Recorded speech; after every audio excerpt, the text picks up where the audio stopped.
Assalamualaikum warahmatullahi wabarakatuh. Apa kabar teman-teman? Semoga tetap dalam lindungan Allah Subhanahu wa Ta'ala. Pada kesempatan ini, saya akan mempresentasikan sebuah tema yang berjudul Sejarah Kebudayaan Islam. Namun sebelumnya, saya akan memperkenalkan diri dulu. Nama saya Siti Holilatur Rohmah, mahasiswa semester 4 di Manajemen Pendidikan Islam di Sekolah Tinggi Agama Islam Al-Qudwah. Presentasi ini saya susun dalam rangka memenuhi tugas dari dosen saya, yaitu Nana Supriyatna MPDI.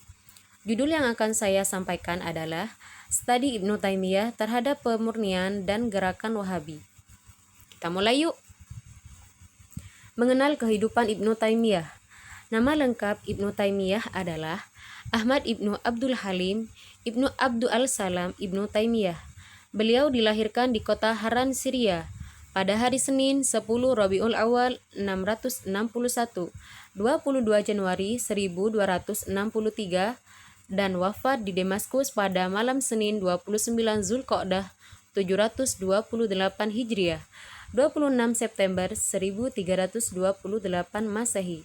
Ibnu Taimiyah sendiri sejak kecil dikenal sebagai seorang anak yang memiliki kecerdasan luar biasa karena ketekunan dan kesungguhannya dalam menuntut ilmu. Yang menjadi landasan berpikir Ibnu Taimiyah adalah: pertama, At-Tauhid. Ibnu Taimiyah meyakini bahwa Allah adalah yang maha benar, yang nyata, pengajar setiap ilmu, pencipta segala sesuatu, dan pembuat hukum. Kedua, kembali pada Al-Quran dan As-Sunnah. Prinsip ini berdasarkan pada teorinya fitrah. Ketiga, persesuaian antara akal dan wahyu. Keempat, prinsip keadilan. Persoalan di dunia ini bisa baik jika diurus secara adil. Cara begini lebih banyak berhasil daripada diurus secara zalim. Kelima, hakikat kebenaran. Menurut Ibnu Taimiyah, hakikat kebenaran itu ada dalam dunia empirik, bukan dalam pikiran. Keenam, pokok-pokok dan cabang-cabang agama telah dijelaskan oleh Rasul. Sejarah kebangkitan kaum Wahabi. Sekitar abad ke-18 Masehi, dunia Islam mengalami stagnasi pemikiran. Pada umumnya umat Islam disibukkan oleh kehidupan asketisme, di mana isu tentang telah tertutupnya pintu ijtihad makin gencar. Di samping itu, tradisi yang bersifat bid'ah dan khurafat semakin merajalela. Fabrikasi dan superstisi di kalangan umat yang berakibat pada butanya terhadap ajaran-ajaran Islam yang orisinal, yakni ajaran-ajaran yang termaktub dalam Al-Quran dan Sunnah Rasul.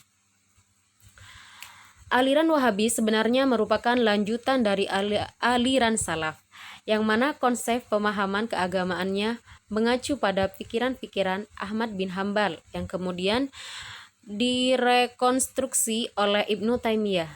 Dalam aspek pemahaman keagamaan, persoalan tauhid adalah ajaran yang paling mendasar dalam Islam. Ia membagi tauhid menjadi dua, yaitu tauhid uluhiyah dan tauhid rububiyah. Pengaruh Ibnu Taimiyah terhadap gerakan Wahabi.